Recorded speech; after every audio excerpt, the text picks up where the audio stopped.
Jared, let's talk about your fight a little bit, man. Congratulations. I know this is a big win for you, one that meant a lot to you as well, to win it here in New York. Talk to me about the emotions coming out of being the first guy to TKO Mark Madsen.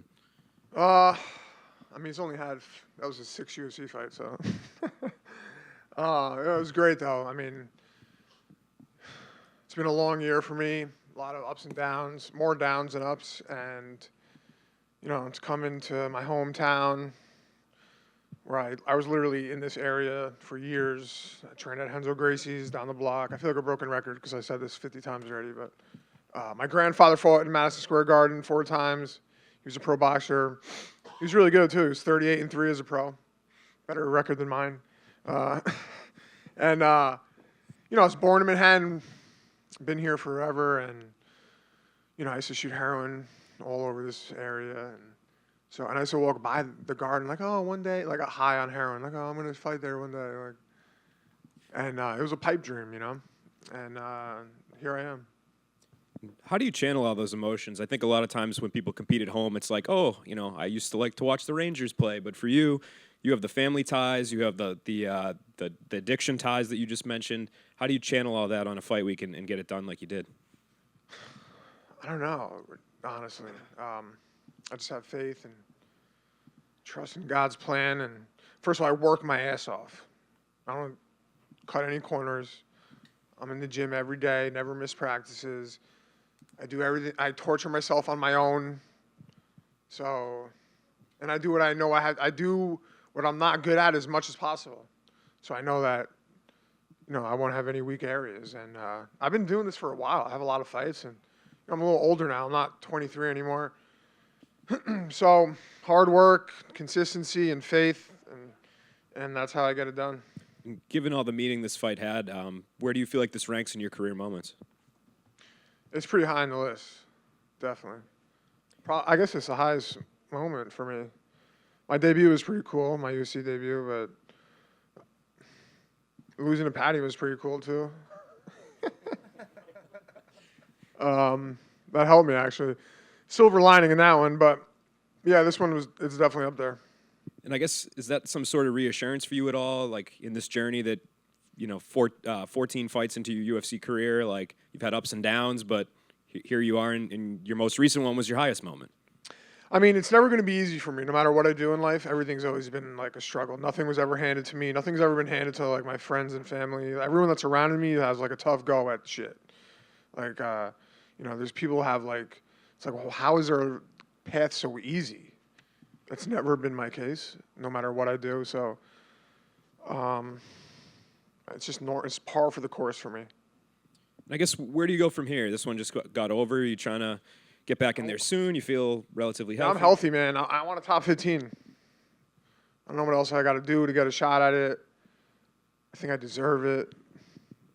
I mean, I just finished a guy in the first round who's a silver medalist. I don't know, man. I think I deserve it. Is the Patty rematch on your brain at all? Dude, still, I was beating Bobby Green. He's ranked now. I was beating him, and then he like blatantly headbutted me. And I'm not like, I'm not saying he did it on purpose. And I'm happy for him, man. The guy also has had so many ups and downs.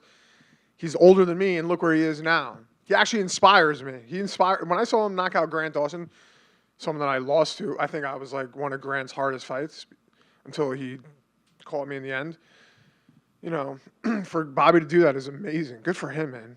He deserves it, And same with Patty. Yeah, whatever. I'm not saying he controlled that and what happened in our fight. But good for him, man. He was able to exploit himself. And look at him. He makes more money than I'm sure he's doing really well for himself. And congrats. Now he's fighting Tony Ferguson. Good for him. Can I drink this? All right.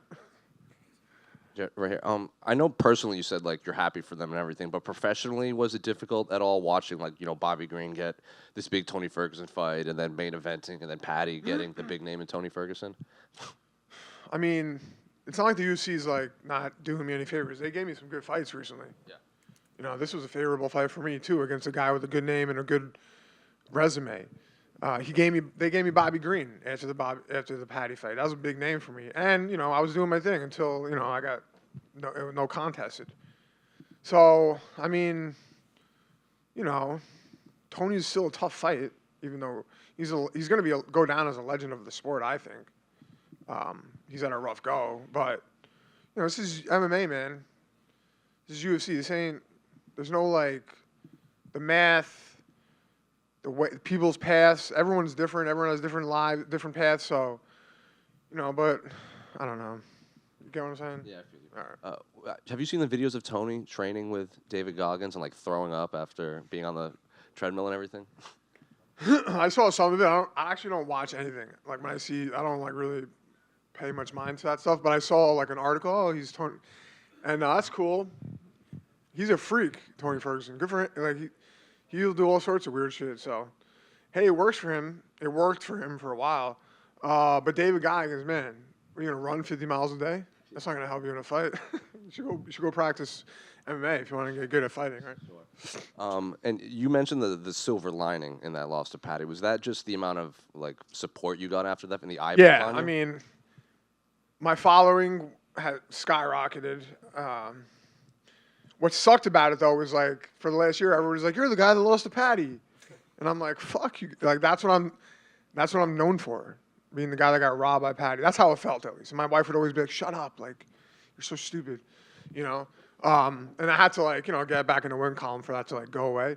But yeah, he helped me. His popularity helped me and my following. So here, there was a silver lining. And I think if I won, people would be like, "Oh, you won a boring fight against a guy that sucks." That's what they would have said. Sure. So like, I think in the long run is probably better. Besides not getting my other paycheck from that fight. Right. And I know you said you wanted a top 15 opponent, but is there like a return like time frame you would want? I mean, You said hopefully by like tomorrow, I'll, see, because it takes a little while for all the bumps and bruises to set in. But I do want to go on vacation. But if they offer me something, I'll take it and get back in camp. So I'm healthy. Jared over here. Bro. Sorry. Congratulations, man. Tonight's also your first finish in the UFC since your debut. Pathetic. So I was going to say, how does that feel on top of all this? It's so weird because like when I was younger, I don't know. I think I had like no fear and I would just go into fights and I would just finish people. And then you start getting hurt in fights, coming out injured or spending like the week in the hospital after a fight, and you're like, maybe I shouldn't like brawl with the person, So you're changing. You change the style of your fight, the way you fight. You play a little, and there was also a point where I had my back against the wall a couple of times. Like, I'm coming off of 2 losses. My first 4 UFC fights, I lost. I blew through my first 2 fights. Then I lost my next 2. They made me fight my contract out. And luckily, I got fight of the night on my last fight, and they gave me a new contract.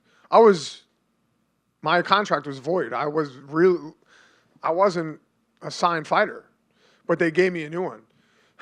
So, wait a minute. What was the question originally? About how good the finish felt. Yeah. So I started changing the way I fight, and I was just like, I just got to win fights. Like, fuck worrying about the finish. That will come. And then it took like 6 years for it to happen again. Well, the level of competition tonight. goes up too. Yeah, I mean, you know what? Hopefully this is the start of a lot of finishes. But it feels very good, yeah. And then last one from me. MSG, done. Anything else in the bucket list in terms of arenas? No, I don't really care, to be honest. I just don't want to, like, go far. Like, I fought in Abu Dhabi, that shit sucked. It was nice, but, like, traveling that far to fight is not convenient. Thanks, bro. Jared, to your left. I know you touched on it briefly in the octagon, and I know we've talked about how you've had some bad breaks over the last 11 months. Nothing compared to what you've been through. I mean, your story, and you hear Andre Petrovsky talk about it as an inspiration. It's so inspirational how you got here. Are you able to appreciate it in the moment right now, or is it something that it's just too heavy, too much depth to really? I mean, again, it's a remark, and the fact that you're winning fights, finishing Mark tonight, it's an inspirational story. Are you able to process that right now? Yeah, I mean, I've been processing it for like the last 8 years since I got sober. It's crazy, I guess. For me, though, it feels like I'm just going about my day. Yeah, I used to shoot heroin. Now I fight in a cage in the UFC. So it's kind of just like I'm an extremist with everything. If I'm going to be a criminal and a drug addict, I'm going to do drugs the best way I can, and that's with a needle. If I'm gonna fight, I'm gonna fight in the UFC. I don't want to fight in some fucking regional bullshit. So if I'm doing something positive or negative, I'm going as hard as I can in either direction. Luckily, I'm on a positive note now. Absolutely. At your lowest point, I mean, I know you couldn't really fight in New York for so long because of the regulations. So it's your first win in New York, and you did it at MSG, which is remarkable. At your lowest point, did you ever think this could happen? Yeah. I never really thought anything was impossible. And people always say to me like, how'd you go from that to that? And I'm like, I don't know. I just put one foot in front of the other, had a little faith, and worked hard. Right? I mean, it's amazing what we can do if we just are consistent and work hard. And that's it. And have a faith. Congratulations. Thank you, bro. Hey, Jared, given the history that you have here, did you walk a certain way here? Did you take the subway? Did you pass by certain places that you Oh, went yeah, to? of course. Yeah. I mean, I was at Henzo's, the gym I used to train at. It's 2 blocks away. And there was, on the 3rd floor, like the cage, and there's a bathroom in there. And I used to shoot dope in that bathroom all the time. And I went in there, and I was like, oh, yeah. Love this place. So, yeah, there was a Fresh & Co. restaurant across the street. I don't think it's there anymore. It's another restaurant, but I used to shoot dope in that bathroom, in the bathroom in Penn Station. So yeah, I mean, like when I see these places, I'm like, it's like nostalgic for me. Heroin is like a nostalgic thing for me. I don't know, it might sound weird, but like I could like really like remember and feel it, and it's awesome to like be like, yeah, now instead of like getting high here, I'm like fighting in the UFC here. It's pretty cool.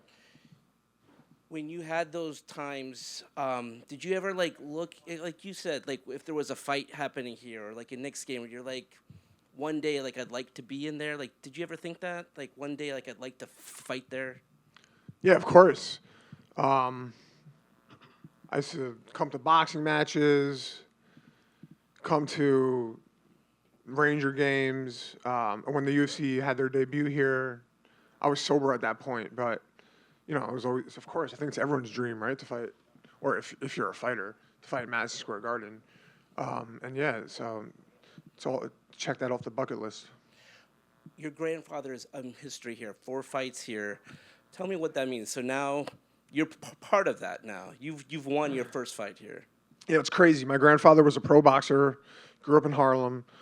He was 38-3 as a pro. He was a really good boxer. And it's really funny because I walked like in his footsteps.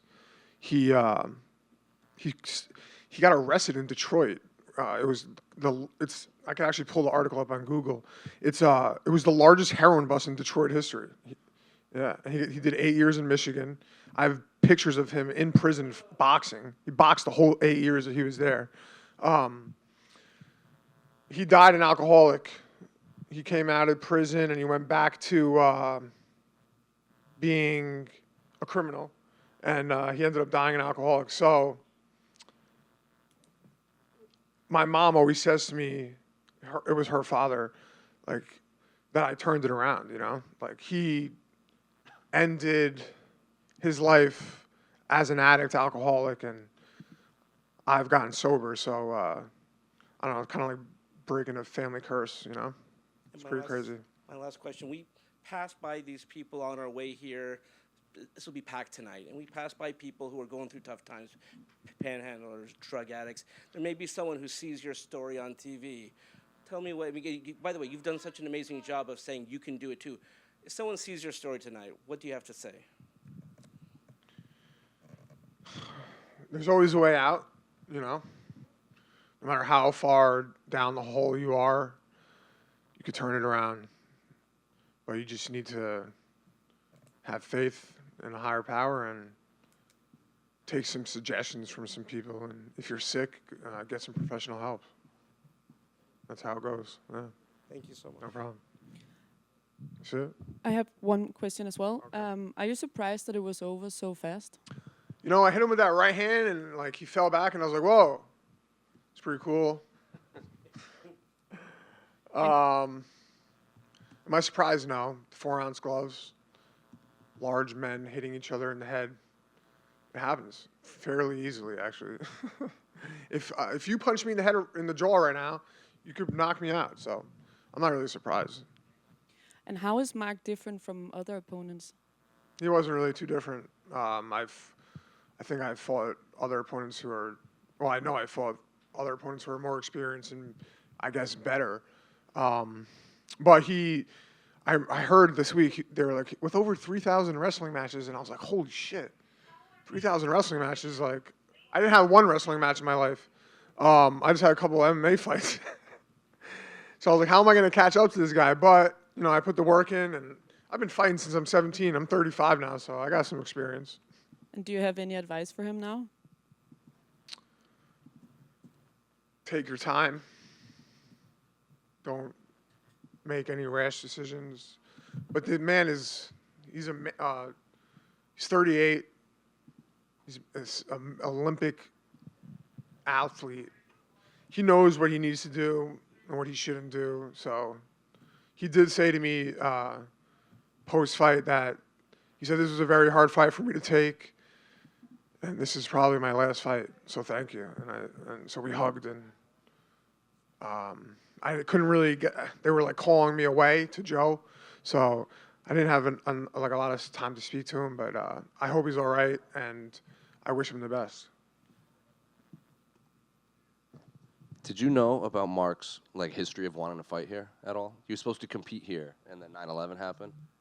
I know that my manager, we have the same manager, and he was like, "Yeah, Mark really wanted to fight here, and I know you wanted to fight, so I'm asking you if you want, do you want to fight him?" And I was like, "Of course." So that's all I got, but I didn't know there was history behind it. Yeah, I guess he was supposed to compete in the World Championships in 2001, but then I think September 11th happened and stuff, and they canceled it. Dude, I was like 5 years old in 2001. Well, I was 13, but that's crazy. Good for him. That's awesome. That's it. Thanks, guys.